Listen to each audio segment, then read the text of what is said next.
Our next presenter is Scott Masterton. Come on up. And oh, you're going to get wired up here with a microphone. And Scott will tell us about his journey to Nebraska to watch the solar eclipse. Eclipse Odyssey. This was an odyssey because we took 4 weeks to get to Nebraska and back. So we had that opportunity, and I thought I would share the part of the trip. There's astronomy business in there, okay, like the Adler Planetarium, okay. So let's start. So for those of you who might not know exactly what an eclipse is, it's a special alignment of the sun, the earth, and the moon, and you can see that the shadow of the moon comes onto the Earth's surface, and that only happens at certain times. It doesn't happen every month because their orbits are tilted. So, and August the 21st of this year was the last time this happened. So, Eclipse Facts. In this particular case, it started northwest of Hawaii, sweeps southeast, crosses America from Oregon through the central USA to South Carolina, ending in the Atlantic, and I believe it even went to Africa briefly. Clear weather favors the western states, so we decided we'd head out that way. Total eclipse duration of about 2 minutes and 40 seconds. The shadow moves pretty fast, depends on its position, but up to 3,000 miles an hour in Oregon and 1,500 in the central states. So it's pretty fast, and it's moving in the same direction as the Earth, so it rotates. The size of the shadow is about 70 miles wide. Eclipse facts, how to predict eclipses. Well, the Babylonians are the guys that we have to thank for figuring this out. They studied these eclipses, and they figured out that there's what they call the Saros cycle. Solar and lunar eclipses repeat their orbital geometry every 6,585 days, or 18 years, 11 days, and 8 hours. They don't repeat in the same place because the Earth rotates. So, but the same eclipse mechanics occurred 18 years ago. This is the path of totality across the Earth, and I don't think there's been one for I think it was 79, I guess, the last eclipse that I saw around here. It was only partial. So Scottsbluff, Nebraska. I got a t-shirt here. There's my Scottsbluff, Nebraska t-shirt. They were preparing for this for a year. That's the location. It's just on the edge of totality. And the duration was just over 1 minute and 40 seconds. Grand Island was considered to be the best location in Nebraska, but those guys were scared of the weather, so they journeyed here to Scottsbluff. We saw them at Scottsbluff. I think it was the NYAA, North York Association, that went there. Anyway, so why Nebraska? Good weather prospects, clear skies, 25%. Scattered 11, overcast only 15% of the time. The duration was 1 minute and 42 seconds. My cousin lives there, that helps. And he's the mayor of Scottsbluff, so he made me the official eclipse photographer for Scottsbluff. He gave me a letter, it helped with parking. This is our accommodation, so we dragged a trailer. It was, an opportunity to do it very economically, and we towed this trailer and set up in parks all across the northern United States. 10,000 kilometers was the total duration. First major stop was at in Chicago, the Adler Planetarium. You've probably heard of it. I had reservations about Chicago. It's the murder capital of the United States. 750 shootings, deaths in. That's 2 a day, and they map them. So I was concerned, but we didn't hear any gunshots. We all survived. So yeah, I would say you stick to the major areas, and you're good downtown. The Adler, you see, is right on Lake Michigan. It's in a spit that sticks out into the lake. Parking is good. So, and we There's exhibits there. We saw a flown Gemini capsule, 12. Could see it there. I'm sure even Superman would have trouble changing in that phone booth. This is this model of the Mars Spirit rover, and that's my daughter. And then, having survived Chicago, we went to the Badlands National Park. You have to watch for rattlesnakes there. They warn you. But it's the Badlands. It's like Drumheller here in Canada. Rapid City, South Dakota. Mount Rushmore. These are the faces of 4 presidents of the United States. Gutzon Borglum was the sculptor. And basically, he started in 1927, asked the government for money. And of course, after the Depression, they wanted to encourage people to work. And a lot of the park facilities were built during that time. In this particular case, the sculpting went on till 1941. So you have Washington, who's the preserver of the republic in Gutzon's idea. He selected these faces.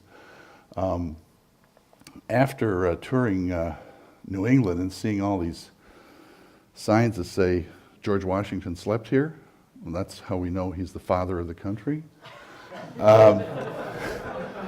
Then Jefferson, second president of the United States, third, thank you. He made a deal that Donald Trump would be envious of.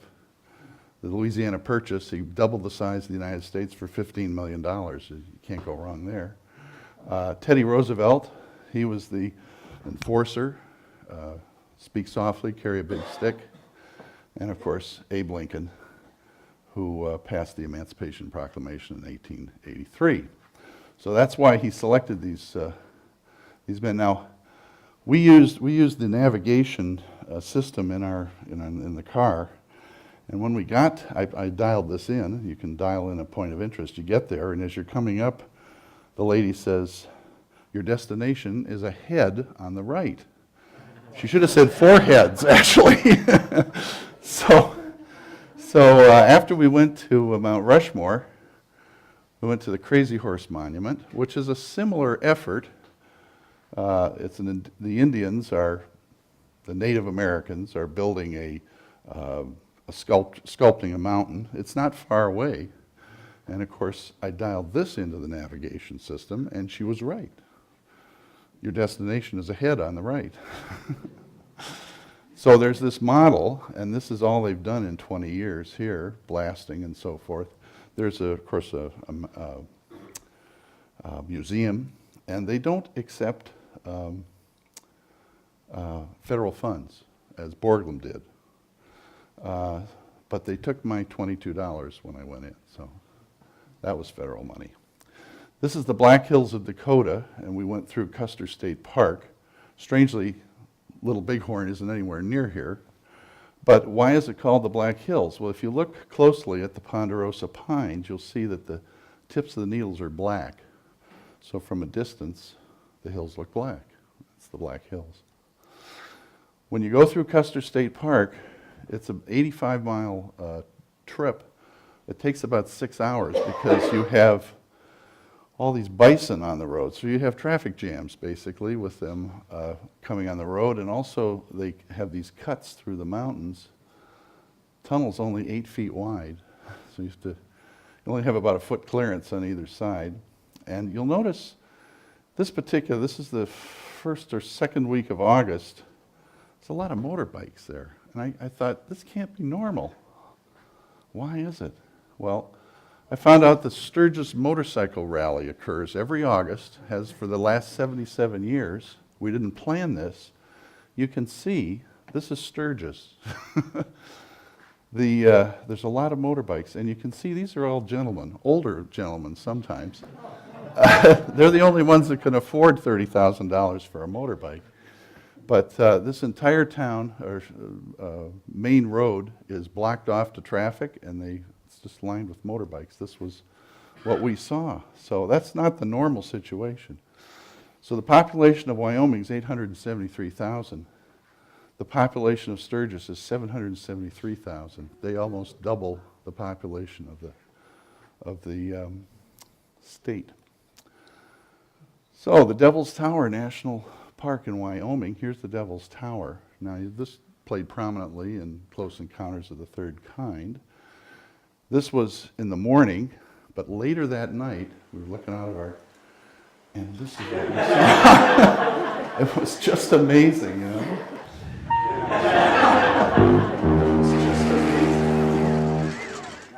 There we go.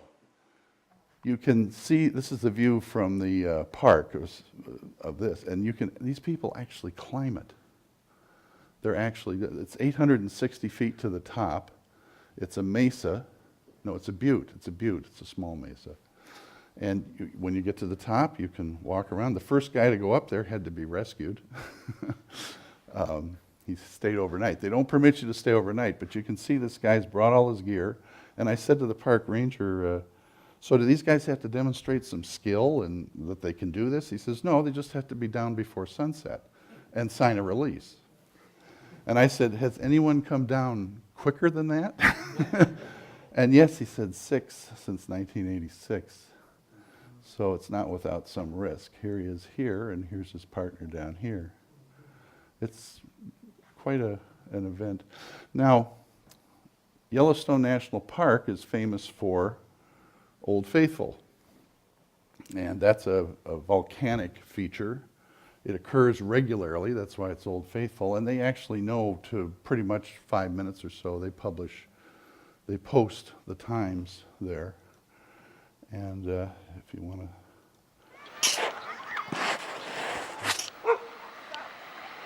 this is Old Faithful being faithful. It goes up about 125 feet. So it's a subterranean chamber full of water that heats up, volcanic heating, and it gets to a certain point. There it is. Into steam, and the steam propels the water out of the... Wow, look at that. Oh, this is audio here, too. Yeah, yes, there is. Joan and I, here we Careful are. what you say there, Scott. Old Faithful in Yellowstone National Park. Yeah.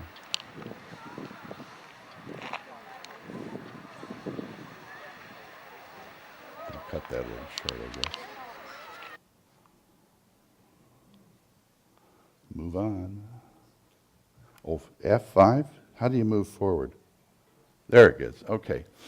So in addition, there are what they call the fountain paint pots. These are, again, hot springs, boiling water. You don't want to go in there. The colors are from minerals, copper sulfate and sulfur minerals here that color the landscape. This is the Mormon Tabernacle, Salt Lake City. We got that. That was our kind of as far west as we got. This is the Tabernacle. It's quite impressive. Here's my wife in front, and oh, wait a minute, she's gone. Oh, she's back. I thought it was the rapture. Oh, no, she's back. All right. Okay, she's good. Glad you stayed. Now we get to Nebraska. This is just where the eclipse begins, and it's truly a bucket list event. I'd never seen a total eclipse before, and it kind of sneaks up on you. I had cameras set up. I had a telephoto set up with a camera on a telescope and an intervalometer taking pictures in case I got distracted during the event. Here's the corona, and I think that is, would that be Venus? Regulus? Regulus, yeah. Okay, and oh, you get this 360-degree twilight effect around here. Of course, I wasn't paying much attention to that. And that's the corona. And these are all pictures that just I took. And here's, you can see the prominences here and here, and a diamond ring effect there. There's the diamond ring. There's another diamond ring. That's a yellow diamond, so it's not as good as the other one. Thank you very much. That's the...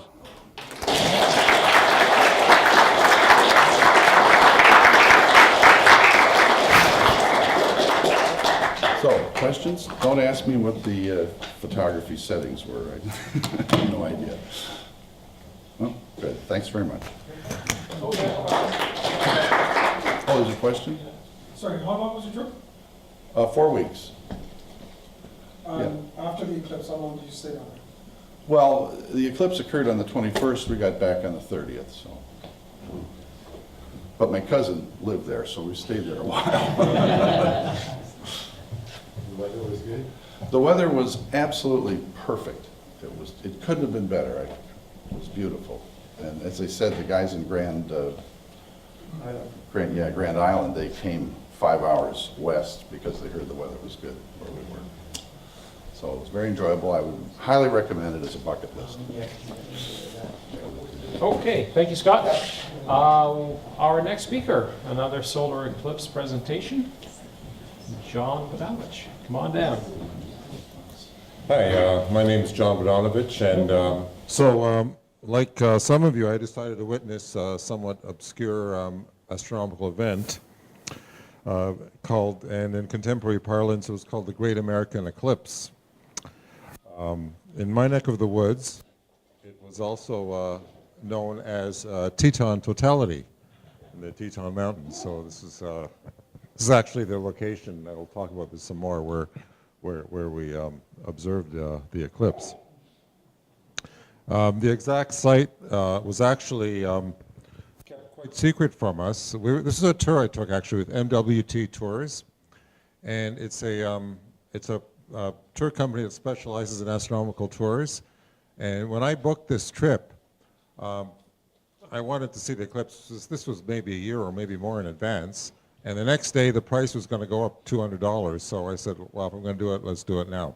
And I hadn't heard of this. So when Charlene Norgrove, a few months later, I saw a presentation she did, and she went with MWT Tours, and it looked great. And I thought, oh, I was very confident in my decision. I was glad I chose them. So I know they're a legit company. It was so this was in Victor, Idaho, which is right on the border with Wyoming. It's just across the border, and we had almost 100 people. It was 2 coaches, and we had names for our coaches. One was called Mercury, and one was Mars, and they lived up their name because I was on Mars, and the Mercury one was always faster. Always got there first. The 4 lecturers on this tour we had Dennis Mamana, it's a noted educator and imager. We had Dr. Linda Shore, who was the head of the Astronomical Society of the Pacific. We had Bob Noya. He's a great guy. His name is spelled Naeye, and he pronounced that Noya. It rhymes with paranoia. And he was the former editor chief editor of Sky and Telescope, and then he was the senior science writer for NASA. And also we had our own Randy Atwood, who is the executive director of the RASC. So we had these 4 lectures, and so along the trip, the whole trip was about 10 days, the whole tour, and so they spoke on various evenings after dinner. Okay, so here we are in Victor, Idaho, and we stayed at a lot of very comfortable places. All the places were very comfortable, but this is one of the most spectacular. It's the famous Sun Valley Resort in Idaho, and this is an outdoor skating rink. This is the middle of August. You can see some skaters on there. They had an indoor rink as well. They saw people playing shinny hockey. So it was just a great location. And the night we were there, we were treated to. They had a full outdoor concert of the orchestra and chorus and soloists of Verdi choral work, which is fantastic. So we're in this beautiful location in the mountains, and this glorious music coming out. So that was definitely a night to remember, one of the highlights. We also visited, this is the Craters of the Moon National Monument. So it's all basalt, all lava flow, and from raging in age for about 15,000 years ago to 2,000 years ago. And it's 1,000 square kilometers. And it's quite, I've never seen anything like it. And it's the largest one, I believe, in the continental US, if I'm not mistaken. Oh, this one here, if you can see, this is the Crescent Moon. This is 26 days old moon, so this was 3 days before the eclipse. And it was very hard to see. This was at Craters of the Monument National Park, and so you could sort of see it, and then you couldn't see it in the viewfinder in my camera at all, so I took a few pictures and I caught a little bit of it. But that was so it was broad daylight. It's about 11 o'clock in the morning. Now we went, as Scott we went to Yellowstone Park. It was on our itinerary, and this is one of the hot springs, again with the colors, and Scott explained about them, so I don't have to explain them again because I don't remember, but why the colors of different elements. So that was a neat place. Lots of herds of bison, as Scott showed, I think, in Custer Park. And also, no visit is complete without seeing Old Faithful. And sure enough, the tap turned on and there it went. But we saw one of the higher ones. I guess it varies in heights, but we were told this is one of the ones we saw was one of the higher ones. So that was quite spectacular as well. The other big highlight was whitewater rafting, and I've only gone once before. This is my second eclipse and my second time whitewater rafting. And I went on the Ottawa River about 35 years ago, and this is on the Salmon River, which is a tributary of the Snake River. And it was just a hoot. I didn't fall out of the boat, although once there's a wave knocked me right back into the raft, and that was a real howl. So that was one of the highlights. I think second only to the actual eclipse. We also went to Sawtooth Wilderness area, so the Sawtooth Mountain Range, and there was a senator, and this is he was one of the, he did a lot of, I read all about it, he did a lot of things, but one of the things he did was he fought for this. He was a Democratic senator, and I like this was right, there's a plaque there. I never knew anyone who felt self-important in the morning after spending the night in the open on an Idaho mountainside under a star-studded summer sky. So I think that was very inspiring. The other thing was Idaho is just a beautiful state. I don't think I'd ever thought of going there, but there's tons of wilderness. Apparently it's the most wilderness of any state, save in the U.S., save Alaska. Now this is actually in Wyoming. This is the Teton Mountain Range. So this is coming in from Yellowstone Park, actually, just going south. And we went to stayed in Jackson Hole, Wyoming, very, very old west town. So these are all made of antlers, elk antlers, and this is like a town square, so there are 4 of them in the 4 corners. So it's a great town. Fine dining at Bubbas BBQ restaurant, which they really, I think they capitalized on the eclipse. The whole town did, as you can see. This was, it's actually Jackson Hole was also in the path of the eclipse. Where we were was actually right in the center, so we get the longest eclipse. This was very close to this is where we stayed the night before the eclipse. We drove out to Victor, Idaho, and this is so what it was a ranch, Lynn Canyon Ranch, and it's like a bed and breakfast. They also use it for weddings and other events, and we were the only guests there, the exclusive guests. It was just the 95 of us on 100 acres of land, so we had an acre of land for everybody, really. So you could go outside. This was in the morning. You could sit by the fire inside if you were cold or whatever. Many washrooms inside, which is very, very important. So it was very. We left there quite early. We wanted to beat the traffic to get there in plenty of time, and not, we don't want to be coming at the last minute. And that was not a problem. Leaving was a problem. It was like 6 hours to get back to Jackson Hole. It's just nuts. But better being, late after than before the event. This is the part of the land. It's a nice shot, photo op. This is a covered wagon, beautiful Questar telescope there, not mine, but it was neat. It was there. So this is some of our group getting ready. This is already a partial. It's after first contact. This is shot I took. You can see some of the sunspot. This is just after first contact. And this is Bob Noya, and you can see the shadow crescents from the leaves. Very cool. The other thing we saw, where they talk about it in the film, there's a video later, the shadow bands, and I really saw them clearly after the eclipse. They weren't really subtle at all. So this is my shot of the eclipse. That is Regulus there.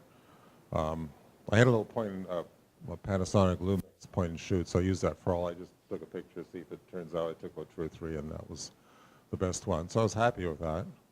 It's a mid-totality. Oh, and my wife, as usual, like I'm not always that aware of my surroundings, and she was. I have to give her credit. She says, "Look in the west," and this is also the whole sky around the horizon. You can see all that because I'm transfixed looking at the eclipse. Now so this is after. So we get very hungry after an eclipse. So we have al fresco dining. Outside we had and washed down by local craft beer, the Grand Teton Brewery. So it was a wonderful way to spend the day. Beautiful property. And that's it. And I just wanted to show you a video.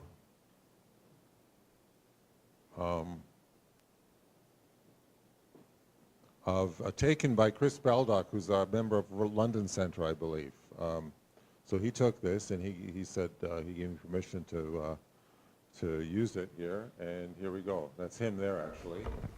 Now, the first minute or so, there's no sound. It's about 5 minutes long, this video. So you can see we're all setting up here. You know, this is actually fast. So you can see the planes. Saw a few planes go by. They're all like small, Cessnas or something. And so we're about 2,000 meters up in altitude here. Perfect conditions.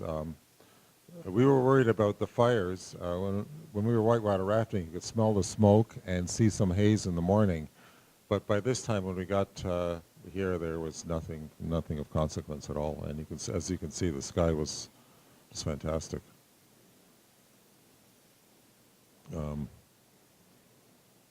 So we're all everybody's setting up their stuff. About a minute. Okay. 125. There's the shadow. Darkening. Yeah. 115. Oh yeah. Oh yeah. Here we go. Here we go. Look for shadow bands. Shadow bands! I got them! Oh yeah. Oh yeah, look how fast they're going. Oh yeah, obvious. Yes. Nice. Oh yeah. 49 seconds. They're going this way? Yep, they're going. Yeah, there they go. On the top. Yeah, look at that. Oh, they're so obvious.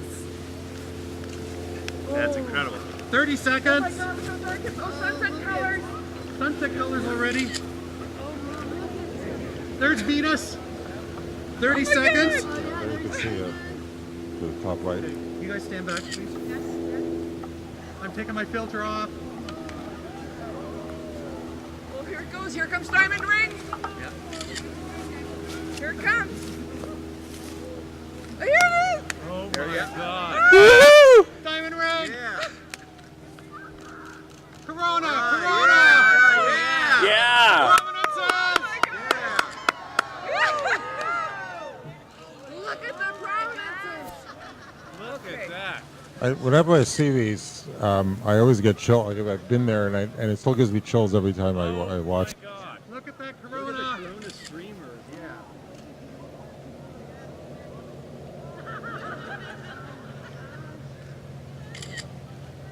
Oh man. How dark it is. Look. Oh my goodness. It's so beautiful. So I only see Venus. I don't see Jupiter. That's I don't see- Regulus is to the bottom. Should be the bottom left. The top right is should be Venus. When I saw it, I got so excited. I thought it was Jupiter. Jupiter's further. And I was Jupiter, and somebody corrected me, saying, "Oh, no, it's Venus."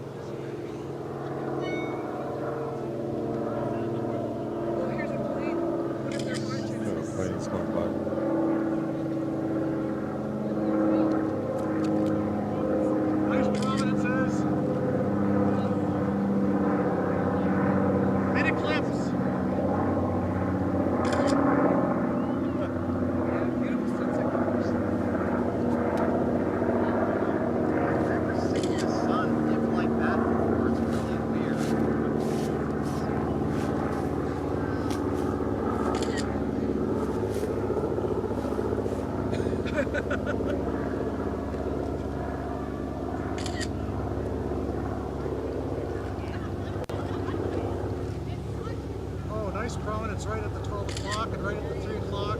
Yeah. One at the 2 o'clock. I don't see any sunspots though. Well, I see a big sunspot.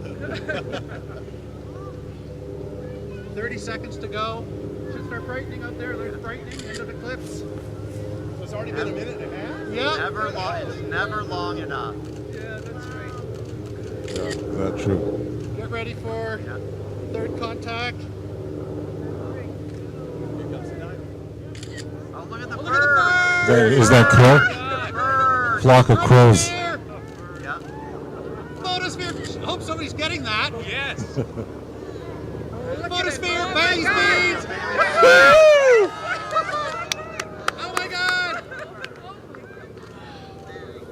Look at the meadow lined up back there. Look, you still got shadow here. Yeah. Still got Venus. Oh yeah, that was spectacular. Yeah.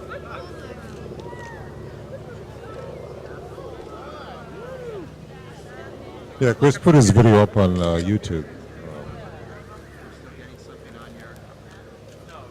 I can't remember the, I think I looked up Idaho Eclipse, picture Idaho Eclipse, I think. Did the birds have to rehearse that a lot? I don't know, it's a good question. Yeah, they did a good job, whatever. Yeah, so. Anyway, that's. On the other side of Idaho, John, those would have been mosquitoes. Yes. Yeah, luckily, no, there were no, we had great luck with bugs, and no bugs at all. It was just great.